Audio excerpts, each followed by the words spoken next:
Good afternoon. This is All India Radio. I am Naresh Mago with the Midday News.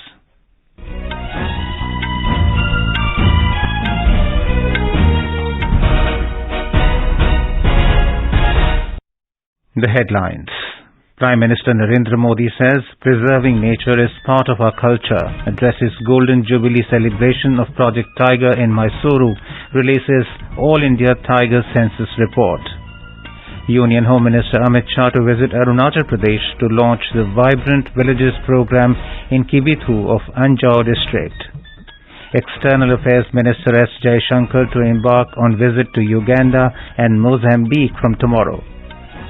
Army troops foil infiltration bid along the line of control in Poonch district of Jammu and Kashmir. Nation celebrates Easter. President, Vice President and Prime Minister greet people. And in sports, Priyanshu Rajawat to face Magnus Johannesen in summit clash of Orleans Masters Super Badminton tournament in France this afternoon. And in IPL Cricket, Gujarat Titans to take on Kolkata Knight Riders in Ahmedabad at 3:30 this afternoon. Later, Sunrisers Hyderabad to meet Punjab Kings in Hyderabad. Now the news in detail. Prime Minister Narendra Modi has emphasized that wildlife and environmental conservation have shown good results in India, where preserving nature is part of a culture. He was speaking at the Golden Jubilee celebration of Project Tiger in Mysuru today. Bharat की परंपरा, भारत की संस्कृति और भारत के समाज में biodiversity को लेकर, पर्यावरण को लेकर जो हमारा स्वाभाविक आग्रह है और वही सफलता के अंदर छिपा हुआ है। हम इकोलॉजी और इकोनॉमी में कॉन्फ्लिक्ट नहीं मानते, बल्कि दोनों के बीच कोएग्जिस्टेंस को महत्व देते हैं। Mr. Modi pointed at the culture of worshipping nature and tiger in various communities in India. जिस एलिफेंट विस्परर्स डॉक्यूमेंट्री को ऑस्कर मिला है, वो भी नेचर और क्रिएचर के बीच के अद्भुत संबंधों की हमारी विरासत को दर्शाती है। मिशन लाइफ यानी लाइफस्टाइल फॉर एनवायरनमेंट के विजन को समझने में भी आदिवासी समाज की जीवन शैली से बहुत मदद मिलती है। मेरा आग्रह है कि आप हमारे आदिवासी समाज के जीवन और परंपरा से कुछ न कुछ अपने समाज के लिए लेकर के जाएं। He also said a cheetah born in India after an interval of 75 years is a testimonial to improving biodiversity in the country. Today, India has the highest number of Asiatic elephants, single-horned rhinos, leopards and tigers. The forest cover has increased to 2,200 square kilometers and eco-sensitive zones have increased to 486. During the event, the Prime Minister released a report on the status of tigers in India, which puts the tiger population in India at 3,167, up from 2,967 in 2018. He launched the Big Cat Conservation International Alliance to prevent poaching and also released a commemorative coin on Project Tiger.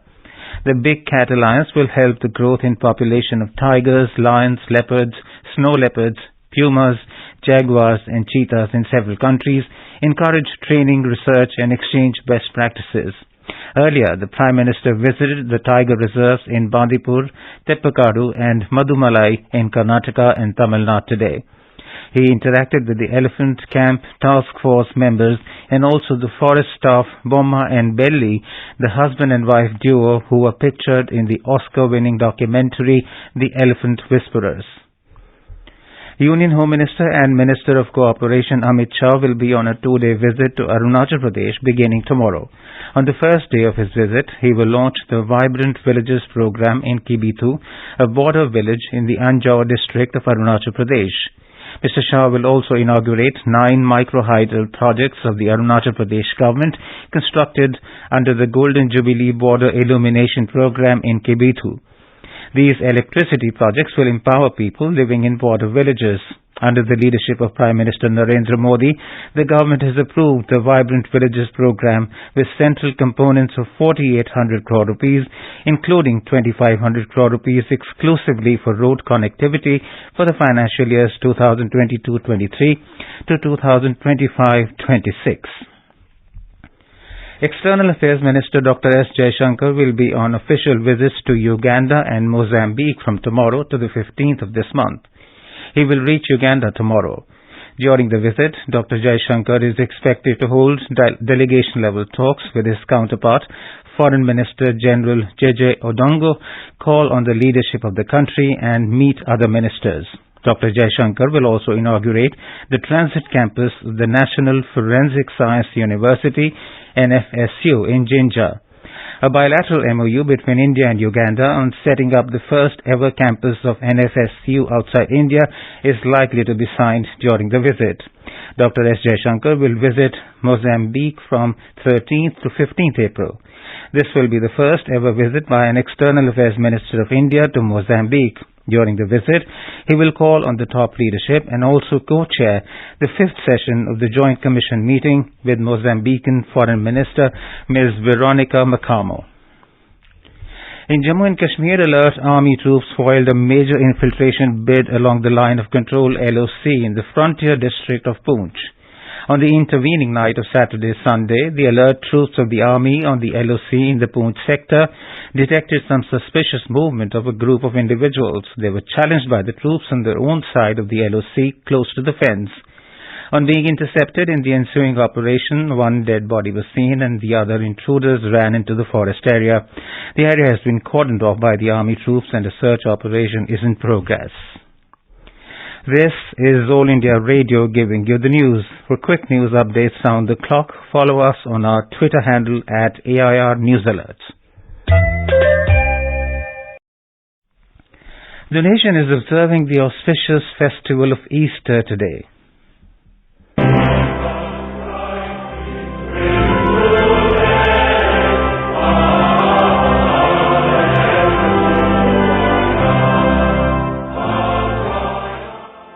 On the occasion, President Draupadi Murmu, Vice President Jagdeep Dhankhar and Prime Minister Narendra Modi conveyed their wishes to the citizens living in India and abroad. In a message, the President said, "This festival of happiness is a symbol of love and compassion." President Murmu said, "Jesus Christ gave the message of love and forgiveness by sacrificing his life for truth and justice." The Vice President said that the solemn occasion of Easter commemorates the resurrection of Lord Christ.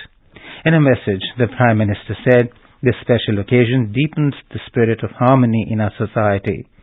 He said it inspires people to serve the society and help empower the downtrodden.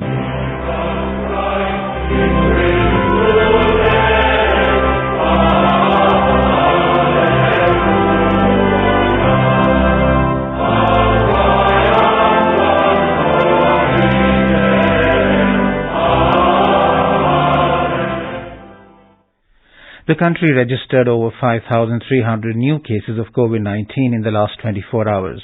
The Union Health Ministry said a total of 3,726 people have recovered from COVID during the same period. The ministry said there are over 32,000 active COVID cases in the country and the recovery rate currently stands at 98.74%. In our bilingual live phone-in program, Public Speak at 9:30 p.m. tomorrow, we will bring you a discussion on preparedness to tackle rising COVID cases with Dr. V.K. Paul, member, Niti Aayog, and chairman of government's Empowered Group on COVID Management. Listeners can seek answers from the expert on precautionary measures and line of treatment to tackle COVID infection from 9:30 p.m. onwards tomorrow. The telephone numbers are 011-2371-7106 and 011-2331-4444.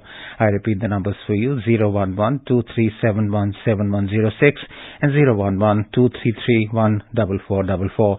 You may also send your queries on WhatsApp number 92890-94044 and post your queries on our Twitter handle at AIR News Alerts by hashtag AskAIR.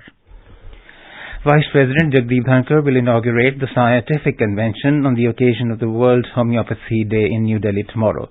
The Ayush Ministry said that several delegates from across the country will attend the convention. The theme of the scientific convention is Homeo Parivar, Sarvajan Swasthya, One Health, One Family. Former leader of Punjab Congress Inder Iqbal Singh Atwal today joined the Bharatiya Janata Party in the presence of Union Minister and senior BJP leader Hardeep Singh Puri at the party's headquarters in New Delhi. He joined the BJP just before the scheduled Jalandhar Lok Sabha by-poll. The voting for the Jalandhar Lok Sabha by-poll will take place on the 10th of May and the result will be declared on the 13th of May. Unseasonal rain has become a cause for concern in Maharashtra as it lashed many parts of the state, including the Konkan, Vidarbha and Marathwada regions for the past 2 days. It has damaged the horticulture and rabi crops of onion, wheat, grapes, groundnut, mango and cashew. Hailstorms were also witnessed in some parts of the state. 3 persons and more than 27 animals have died due to lightning in Marathwada. The state had witnessed unseasonal rain last month as well.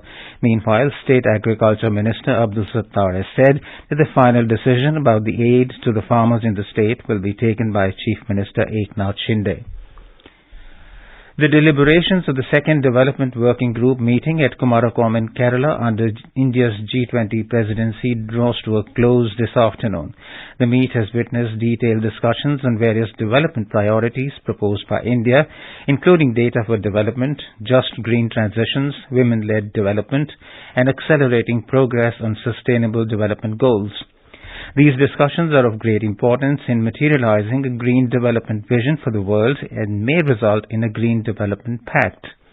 The meeting saw the participation of over 80 delegates from G20 nations, invitee countries, and various international and regional organizations. India's Priyanshu Rajawat will face Denmark's Magnus Johannesen in the summit clash of Orleans Masters Super 300 Badminton tournament in France at 3 p.m. Indian time today. This will be the first ever meeting between the two shuttlers. Yesterday, Rajawat stormed into the finals of the tournament with a straight game win against Ireland's Nahat Nguyen in the semi-finals. The 21-year-old, who was part of the India team that won the 2022 Thomas Cup, reached the final without dropping a game in any of his 4 matches. In IPL Cricket, Gujarat Titans will take on Kolkata Knight Riders at Narendra Modi Stadium in Ahmedabad at 3:30 this afternoon. In another match, Sunrisers Hyderabad will meet Punjab Kings at Rajiv Gandhi International Stadium in Hyderabad at 7:30 this evening. Last night, Chennai Super Kings defeated Mumbai Indians by 7 wickets in Mumbai. Chasing a victory target of 158 runs set by Mumbai, Chennai scored 159, losing 3 wickets with 11 balls to spare. In another match, Rajasthan Royals beat Delhi Capitals by 57 runs at Barsapada Stadium in Guwahati. Chasing the target of 200 runs, Delhi Capitals could manage 142 in the stipulated 20 overs, losing 9 wickets. And now, before we end the bulletin, here are the headlines once again. Prime Minister Narendra Modi says preserving nature is part of our culture. Addresses Golden Jubilee celebration of Project Tiger in Mysuru. Releases All India Tiger Census report. Union Home Minister Amit Shah to visit Arunachal Pradesh to launch the Vibrant Villages program in Kibithoo of Anjaw district.